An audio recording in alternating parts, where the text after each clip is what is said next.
Hi there, I'm Kieran, I'm Aaron. and we're joining you today as Golden Gate Mobility, talking parking economics today as it relates to the Ferry Landside project. So we'll cover a few things, why this matters, just a quick lay of the land, some fun parking trivia, and some scenarios, which is really the meat of it. So why does this matter? We're talking about a redesign for what the Ferry Landside area could look like in Sausalito. And if anything radical is going to happen, or even modestly different, we want to understand what's the direct financial impact. Are there contractual obligations? What are the impacts to residents and businesses? So we're going to really focus on the financial impact today, but as we'll see, there's other aspects that matter here too. So quick lay of the land. Lot 1 is what we're primarily going to be talking about. As we talk about kind of financial impact of revenue to the city, it's going to be across lot 1, 2, 3, and 4. So these are what we call the 4 downtown lots. These are the 4 ones that are restricted by Ordinance 1128, which we discussed in a prior video. Kieran, what's between lot 1 and lot 3, that big asphalt place? Yeah, this is technically it's city land, but it is leased out to both, I believe, Spinnaker for part of the parking area, and then the marina for this kind of darker parking area. So it's not city owned, but not city controlled right now, and pretty low utilization parking. Yeah, it looks like a lot of asphalt and not a lot of cars. So some trivia. How many times a year do the parking lots actually get busy? So this would be lots 1, 2, 3, 4 collectively at higher than 90% capacity. So think about that. And then how long is the average stay? So number 1, we won't keep you in suspense for too long, but about 38 days per year is when we actually see those parking lots full, close to full. Not that often. It's about 10% of the time. As you'd expect, it's weekends, holidays, in the summer, but also in the winter. So it's really across the year, but focused on the days you'd expect. It's not a daily thing where we see these parking lots get full.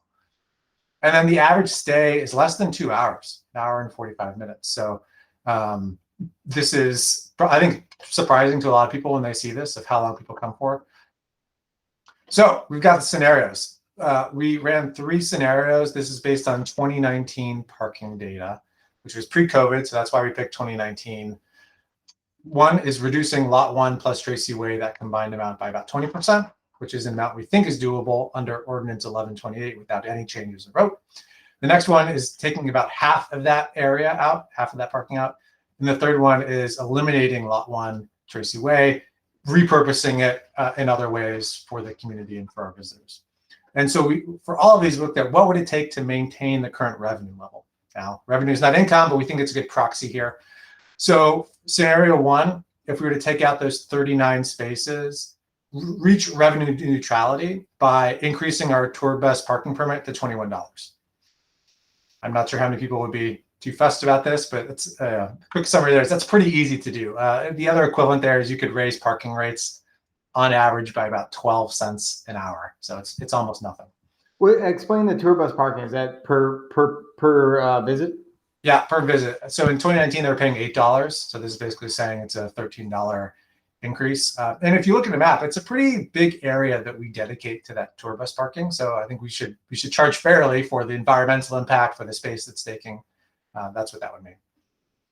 The second one is reducing lot 1 plus Tracy Way by 50%, 97 spaces. So what would it take to do that to be revenue neutral? So 1, if we were to apply summer rates all year on weekends. So right now the rates do change between winter and summer. If we kept those higher rates on the weekend, that gives us a pretty good bump.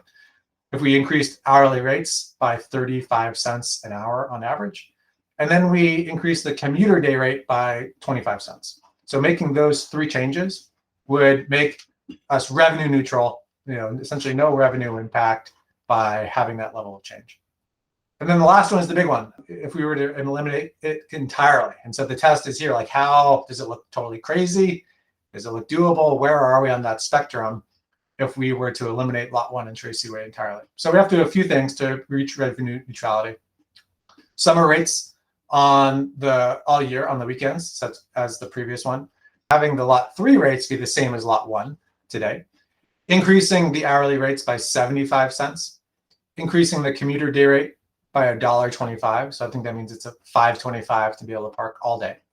And then increase that bus permit parking to $30. So those changes would offset all of the revenue loss of not having a lot 1 in Tracy Way, essentially sending all of those cars to other lots or elsewhere in the city.